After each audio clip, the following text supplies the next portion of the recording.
कुछ बच्चे हैं जो बहुत अच्छा कमेंट हमारी वीडियो पर करते हैं, जैसे उबैद खान भाई हैं, आप देख सकते हैं। ऐसे एक सानू हैं जो बहुत अच्छा कमेंट हमारी वीडियो पर करते हैं, रेगुलर हमारी वीडियो देख रहे हैं। तो ऐसे बच्चों को दिल से बहुत बहुत धन्यवाद जो हमें इतना सपोर्ट करते हैं मेरे प्यारे बच्चों। Thank you so much. इसी हेलो बच्चों, क्या हाल चाल? आई होप आप बढ़िया होंगे, जबरदस्त होंगे मेरे प्यारे बच्चों। शुरुआत करते हैं लेक्चर नंबर 3 की प्यारे बच्चों। आज थोड़ी आवाज मेरी कम रहेगी क्योंकि अब समय हो चुका है, रात के 11 बज रहे हैं प्यारे बच्चों। बच्चे बराबर में ही सो रहे हैं क्योंकि मैंने अपने पूरे इस बेडरूम में ही एक छोटा सा स्टूडियो आपके लिए बनाया हुआ है। तो बहुत आराम से मैं आपको एक टॉपिक को समझाने वाला हूं क्योंकि डाउट आपका एक भी नहीं रहेगा। पूरे टॉपिक का मैं मक्खन बनाने वाला हूं मेरे प्यारे बच्चों। आप बिल्कुल स्टेप टू स्टेप चीजों को समझते चलिएगा, राइट डाउन करते चलिएगा, क्योंकि मैं अपनी हर एक वीडियो में कहता हूं कॉन्सेप्ट इज अ पावर प्यारे बच्चों। चलिए, मैंने आपको बता दिया था कि ये जो पराग कोश की संरचना आप देख रहे हैं, इसके इस स्तर में अधो स्तरीय त्वचा पाई जाती हैं, जो क्या होती हैं, इनमें से एक कोशिका, जहां इस स्तर में जो कोशिकाएं पाई जा रही थी वो आकार में थोड़ी बड़ी हो जाती हैं, एक कोशिका, और जिसे हम प्रप्रसु कोशिका के नाम से जान रहे थे प्यारे बच्चों। ठीक है, और ये प्रप्रसु कोशिका विभाजन कर लेती थी। विभाजन अर्थात दो भागों में बट जाती थी, जैसे आप चरण नंबर 3 में देख रहे हैं। पहली कोशिका यहां बनती थी प्राथमिक भित्ति कोशिका, और दूसरी बनती थी बच्चों प्राथमिक बीजाणुजन कोशिका। तो ये जो पहली वाली कोशिका थी प्राथमिक भित्ति कोशिका, यह लगातार विभाजन कर लेती है और लगातार विभाजन कर कर 3 स्तर बनाती है, जिसे कहते हैं एंथीथीसियम, मध्य स्तर और इसी प्रकार प्राथमिक बीजाणुजन कोशिका जो थी वो भी लगातार विभाजन कर कर बीजाणुजन ऊतक का निर्माण करती है, और ये आगे चलकर बीजाणुजन ऊतक जो है परागकण का निर्माण करते हैं बच्चों, आगे चलकर परागकण बनाते हैं। बीजाणुजन ऊतक के अंदर कुछ कोशिकाएं हुई थी, मैंने बताया था आपको। ये जो देख रहे हैं ये बीजाणु ऊतक है जो मैंने यहाँ नीले मार्कर से बनाया है। इसमें कुछ कोशिकाएं होती हैं। इसमें से कुछ कोशिका आकार में बड़ी हो जाती हैं और उन कोशिकाओं को हम कहते हैं पराग मात्र कोशिका। पराग मात्र कोशिका को पीएमसी के नाम से भी जाना जाता है, जिसे पोलन मदर सेल कहते हैं। ठीक है, या इसे लघु बीजाणु मात्र कोशिका भी कहते हैं, जिसे एमएमसी माइक्रोस्पोर मदर सेल के नाम से जानते हैं। यह दोगुणित होती है। ठीक है प्यारे बच्चों, इतनी घटना मैंने आपको कल के लेक्चर में बता दी थी, जो आप बेसिक रूप से समझ चुके थे। चलिए अब कहानी स्टार्ट करते हैं। देखिए, इसी का जो ये परागकोश आप देख रहे हैं, इसका मैंने इतना डायग्राम लिया है और इसके कुछ स्तर हैं। जो ये स्तर हैं ये कौन सी कोशिका ने बनाए थे? वो बनाए थे प्राथमिक भित्ति कोशिका ने। लगातार विभाजन कर 3 स्तर बना दिए थे। सबसे पहला भाई ये त्वचा, फिर एंथीथीसियम, मध्य परत और टैपेटम। ठीक है, ये 4 स्तरों के बारे में जानकारी यहाँ पर दी गई है, जिसमें से 3 स्तर जो थे, एंथीथीसियम, मध्य स्तर और टैपेटम, ये कौन सी कोशिका ने बनाए थे? प्राथमिक भित्ति कोशिका ने बनाए थे। जानकारी मैंने ऑलरेडी आपको दे दी थी प्यारे बच्चों। चलिए अब स्टार्ट करते हैं हम नेक्स्ट चीज। देखिए बच्चों, यहां पर जब आप अंदर आते हैं टैपेटम से, तो यहां पर हमें मिलता है बीजाणुजन ऊतक, जिसके अंदर कुछ कोशिकाएं थी।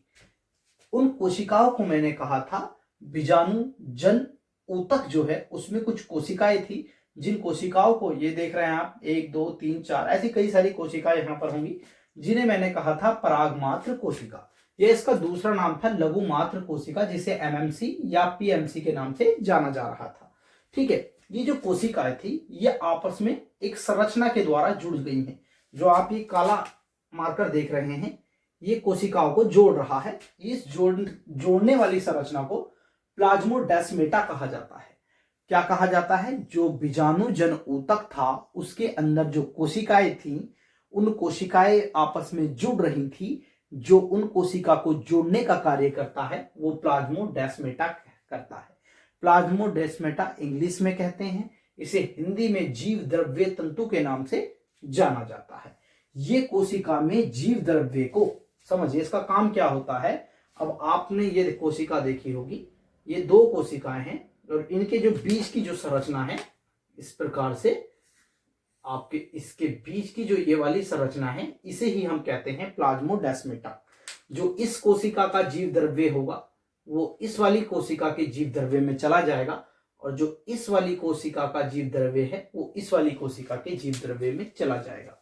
तो ये कोशिका में जीव द्रव्य को जाने देता है और दो कोशिकाओं को जोड़े रखता है। आप प्लाज्मोडेस्माटा के बारे में समझ गए होंगे। इसका डायग्राम मैंने यहाँ भी दिखाया है। ये दोनों कोशिका मैंने बाहर निकाली, इनको रखकर मैंने यहाँ दिखाया कि ये दोनों जो कोशिकाएं हैं और दोनों कोशिकाओं को जो संरचना जोड़ रही है उसी को हम क्या कहते हैं, प्लाज्मोडेस्माटा के नाम से प्यारे बच्चों जानते हैं। और ये जो दो कोशिका थी इनको हम प्राग मात्र कोशिका या लघु मात्र कोशिका के नाम से जान रहे थे।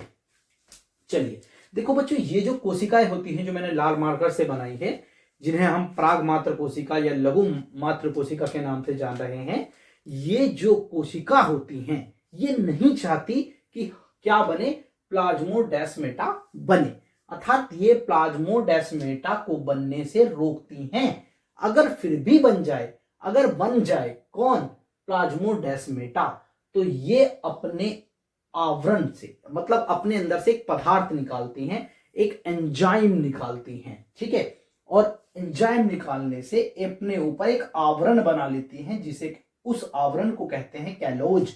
आप देख रहे होंगे ये लाल वाली कोशिका है, जो लाल कोशिका थी, आप यहां देखिए, ये जो लाल कोशिका थी इसके ऊपर एक नीले मार्कर से एक आवरण आ गया। इस आवरण को कहते हैं कैलोज। क्या बनाती हैं ये, कैलोज बना लेती हैं, जो प्लाज्मोडेस्माटा को तोड़ता है, मतलब प्लाज्मोडेस्माटा को तोड़ देता है, जिससे कोशिका जीव द्रव्य एक कोशिका से दूसरी कोशिका में नहीं जा पाता। यानी बच्चों आप देख रहे होंगे कि जो कोशिका थी इनके ऊपर जो संरचना बनी है उस संरचना को हमने क्या कहा है, कैलोज कहा है। क्या कहा है, कैलोज कहा है। और ये कैलोज क्या काम कर रहा था, ये कैलोज क्या काम कर रहा था, इस संरचना को क्या कर देगा, तोड़ देगा बच्चों। यहां से क्या कर देगा, इस संरचना को तोड़ देगा। तो आप समझ गए होंगे कि कैलोज ने क्या काम करा, प्लाज्मोडेस्माटा को तोड़ने का कार्य करता है। जो बच्चों प्राग मात्र कोशिका है ये क्या करती हैं, एक पदार्थ छोड़ती हैं, अभी मैंने आपको बताया, जिससे चारों ओर एक स्तर बन जाता है, जिस स्तर को हम क्या कहते हैं, कैलोज के नाम से जानते हैं। आई होप आपको बहुत ही आसान भाषा में समझ में आ गया होगा। ठीक है प्यारे बच्चों, जो कैलोज होता है वो एक कार्बोहाइड्रेट है। क्या है बच्चों, कार्बोहाइड्रेट। कोई पूछ लेता है कौन सा कार्बोहाइड्रेट, तो आप उसे बताएंगे β1,3 ग्लूकेन। इसे कार्बोहाइड्रेट या शर्करा के नाम से जाना जाता है। पूछ लेता है कौन सा, तो आपको पता होना चाहिए कैलोज जो है कार्बोहाइड्रेट है, कौन सा, β1,3 ग्लूकेन बच्चों। ये प्लाज्मोडेस्माटा को क्या करता है, तोड़ने का कार्य करता है। आई होप आपको बहुत ही आसान भाषा में ये सारी चीजें समझ में आई होंगी। एक बार दोबारा बता देता हूं, ये जो संरचना थी परागकोश की, इसके अंदर बीजाणु ऊतक पाया जा रहा था। इस बीजाणु जन ऊतक के अंदर कुछ कोशिकाएं होती थी जो आकार में बड़ी हो गई थी, जिन कोशिकाओं को हमने क्या कहा था, प्राग मात्र कोशिका या लघु मात्र कोशिका कहा था। और ये आपस में जुड़ रही थी। जो जोड़ने की संरचना होती है उसे प्लाज्मोडेस्माटा कहते हैं। ये प्लाज्मोडेस्माटा एक कोशिका के जीव द्रव्य को दूसरी कोशिका में, दूसरी कोशिका के जीव द्रव्य को पहली ही कोशिका में ट्रांसफर करता है। ठीक है बच्चों, उसके बाद मैंने बताया कि देखो ये परागमात्र जो कोशिका थी, जिन्हें हम लघु मात्र कोशिका के नाम से जान रहे थे, ये नहीं चाहती कि ये प्लाज्मोडेस्माटा यहां बने, इसीलिए ये अपने अंदर से एक एंजाइम छोड़ देती हैं और उस एंजाइम का एक आवरण बना लेती हैं, जिसे हम कैलोज कहते हैं। और ये कैलोज क्या काम करता है, प्लाज्मोडेस्माटा को तोड़ देता है, जिससे एक कोशिका का जीव द्रव्य दूसरी कोशिका के जीव द्रव्य में नहीं जा पाता। आई होप आपको बहुत आसान भाषा में समझ में आया होगा। मैंने यहाँ लिख भी दिया है कि परागमात्र जो कोशिकाएं हैं वो ये एक विशेष प्रकार का पदार्थ छोड़ती हैं, जिससे चारों ओर एक स्तर बन जाता है, जिसे हम कैलोज कहते हैं। और कैलोज एक कार्बोहाइड्रेट है, कौन सा, β1,3 ग्लूकेन के नाम से इसे जाना जाता है। ये प्लाज्मोडेस्माटा को क्या करता है, तोड़ने का कार्य बच्चों करता है। अब होगा क्या, देखिए समझिएगा होगा क्या। जो ये कोशिका थी अंदर, ठीक है, इन कोशिका को हम क्या कह रहे थे, पराग मात्र कोशिका या लघु बीजाणु मात्र कोशिका। अब इसके अंदर होगा अर्धसूत्री विभाजन, यानी ये जो कोशिकाएं देख रहे हैं आप, इनके अंदर कौन सा विभाजन होगा? अर्धसूत्री विभाजन। ठीक है, पराग मात्र कोशिका के अंदर या लघु बीजाणु मात्र कोशिका के अंदर कौन सा विभाजन हुआ? अर्धसूत्री विभाजन, प्रथम अर्धसूत्री। देखिए अर्धसूत्री को मैं डायरेक्ट भी यहां से यहां कर सकता था, लेकिन मैंने इसके एक चरण आपको बताया। पहला होगा अर्धसूत्री विभाजन जो होगा इसमें फर्स्ट वाला, म्योसिस या म्योटिक के नाम से भी इसे जानते हैं। अर्धसूत्री को ही म्योसिस या म्योटिक के नाम से हम जानते हैं। अर्धसूत्री प्रथम हुआ, तो अर्धसूत्री का मतलब होता है जिसमें गुणसूत्र की संख्या आधी हो जाती है। देखिए ये 2 गुणित था, तो अब यहाँ कितना हो गया? अगुणित। इसी से कितनी बन गई? 1 2, यानी आधी हो गई।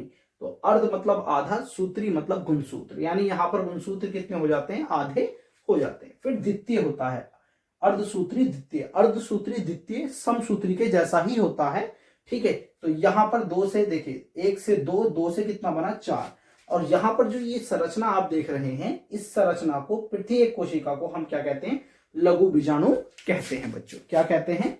लघु बीजाणु कहते हैं। ये जो कोशिका आप देख रहे हैं सिंगल सिंगल 4, 1 2 3 4, इसकी प्रत्येक कोशिका को हम क्या कहते हैं? लघु बीजाणु, या इसे हम प्रारंभिक परागकण के नाम से भी जानते हैं, या इसे हम यंग, यानी अभी जो परागकण बन रहा था पराग कोश के अंदर वो भी यंग है, तो इसे हम युवा परागकण या युवा या यंग परागकण के नाम से भी जानते हैं, या प्रारंभिक परागकण के नाम से भी जानते हैं, या लघु बीजाणु भी आप इसे कह सकते हैं बच्चों। माइक्रोस्पोर इंग्लिश में कहते हैं। अब देखिए कितने पराग बने, कितने लघु बीजाणु बने? 1 2 3 4, तो इसे पराग चतुष्क के नाम से भी हम जानते हैं। इंग्लिश में पोलन टेट्रेड कहते हैं।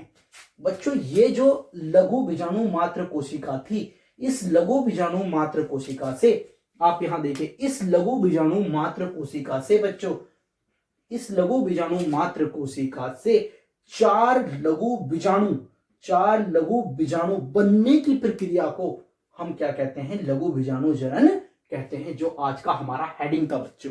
आज हम क्या पढ़ रहे थे? लघु बीजाणु जनन हम पढ़ रहे थे। लघु बीजाणु अर्थात ये जो कोशिका बनी है, अर्थात जिन्हें हम युवा परागकण कह रहे हैं, जिन्हें हम क्या कह रहे हैं बच्चों? यंग परागकण कह रहे हैं, यानी कि उनका जनन का मतलब ही निर्माण होना होता है, अर्थात किसी चीज का बनना। ठीक है, यानी पैदा होना। किसका? कौन पैदा हुआ है? लघु बीजाणु जनन, यानी लघु बीजाणु जो है वो पैदा हुए हैं। किससे? पराग मात्र कोशिका से लघु बीजाणु जनन बनने की प्रक्रिया। कितने लघु बीजाणु? 4 लघु बीजाणु बनने की प्रक्रिया को ही हम क्या कहते हैं बच्चों? लघु बीजाणु जनन कहते हैं। आई होप आपको ये समझ में आया होगा। अब मैं आपको लघु बीजाणु जो धानी थी उसके कुछ कार्य बता देता हूं। बहरहाल मैंने पहले भी बताए हैं। बाह्य त्वचा का आप कार्य समझ चुके होंगे, जो मैंने बताया था आपको, ये सुरक्षा देने का कार्य करती है। उसके बाद अंत्यथीसियम या अंत्यस्तर इसे भी हम कह देते हैं। जो बाह्य होती है वो सुरक्षा देती है, और बहुत एक कोशीय होती है, मोटी होती है, सतत होती है, कठोर होती है। ठीक है, उसके बच्चों अंत्यथीसियम आती है, जिसे अंत्यस्तर भी कहते हैं। जो मैंने बताया था आपको, मध्य स्तर और अंत्यथीसियम दोनों पराग स्फुटन में सहायक करती है। पराग स्फुटन का मतलब होता है परागकणों का फटना, परागकोश का फट जाना ही क्या कहलाता है परागकोश स्फुटन कहलाता है। मध्य स्तर थोड़ा सा काम मध्य स्तर का क्या होता है? पोषण देने का भी होता है। किसको पोषण देने का? पराग कणों को। ठीक है, स्फुटन में थोड़ा सहायता करती है, पहले भी बता दिया था। टैपेटम जो एक संरचना होती है, मैं पीछे वीडियो देख लेता हूं कि साफ आ रहा है या नहीं। कोई समस्या नहीं है। टैपेटम जो है एक बहुकेंद्रीय संरचना होती है बच्चों, पोषण देने का कार्य करती है। किसको? परागकणों को। और एक स्रावित करती है, एक एंजाइम स्रावित करती है। खासकर टैपेटम के जो कार्य हैं वो लिखने को आते हैं एग्जाम में। और बच्चों ये जो हम लेवल पढ़ा रहे हैं ये एक नीट का ही लेवल है, आप इसे 12th का लेवल ना समझे। तो अगर आप इसे तैयार करेंगे तो 12th आपका ऑटोमेटिक तैयार हो जाएगा। ठीक है, कोई डाउट आपका नहीं बचेगा। अगर आप वीडियो को आप बीच में से देख रहे हैं तो पहले लेक्चर मैं डेली बेसिस पर जो डाल रहा हूं हर एक लेक्चर को देखिए, तभी कहानी आपकी समझ में आएगी। क्योंकि मैं कहता हूं कॉन्सेप्ट इज अ पावर मेरे। ठीक है, आ जाइए। मैंने कहा टैपेटम एक स्रावित करता है एक एंजाइम को, जिसे कैलेज कहते हैं। कैलोज नहीं, कैलोज एक आवरण था। जो लघु बीजाणु मात्र कोशिका के ऊपर चढ़ गया था, जब लघु बीजाणु मात्र कोशिका ने अपने अंदर से पदार्थ को स्रावित किया था, वो कैलोज था। ठीक है, टैपिटम एक पदार्थ स्रावित करता है जिसे कैलेज कहते हैं। कैलेज एक एंजाइम है जो तोड़ता है किसको? कैलोज एंजाइम को। ठीक है, समझिए इस बात को। जैसे मैंने बताया है, देखिए माल्टेज है, माल्टेज किसको तोड़ता है? माल्टोज को। सुक्रेज किसे तोड़ता है? सुक्रोज को। ऐसे ही लैक्टेज किसे तोड़ता है? लैक्टोज को। डीएनएज किसको तोड़ता है? डीएनए को। आरएनएज किसे तोड़ता है? आरएनए को। प्रोटीएज किसे तोड़ता है? प्रोटीन को। लाइपेज किसे तोड़ता है? लिपिड को। तो ऐसे ही कैलेज किसे तोड़ता है? कैलोज को। समझ गए? ये जो पराग दिख रहे हैं आपको, लघु बीजाणु जो दिख रहे हैं, जिन्हें हम प्रारंभिक परागकण कह रहे हैं, अरे भाई ये इसके अंदर से कब निकलेंगे? जब ये काली वाली परत क्या हो जाएगी? हट जाएगी मेरे बच्चों। जब ये यहां से ऐसे, भाई जब ही तो निकलेंगे। यहां पर आप खुद सोचिए, ये जो अंदर इसके परागकण हैं, ये बाहर कब आएंगे? जब कैलोज की परत टूट जाएगी। और कैलोज की परत को तोड़ने का कार्य जो कर रहा है वो कौन करता है भैया? आप मुझे ये बताइए। ये जो चार इसके अंदर आपको लघु बीजाणु दिख रहे हैं, ये इस से बाहर कब आएंगे? जब ये काली वाली परत टूट जाएगी। तो इस काली वाली परत को हम कैलोज बोलते हैं, और कैलोज को तोड़ने का काम कैलेज करता है। समझ में आ गया होगा, आई होप आपको।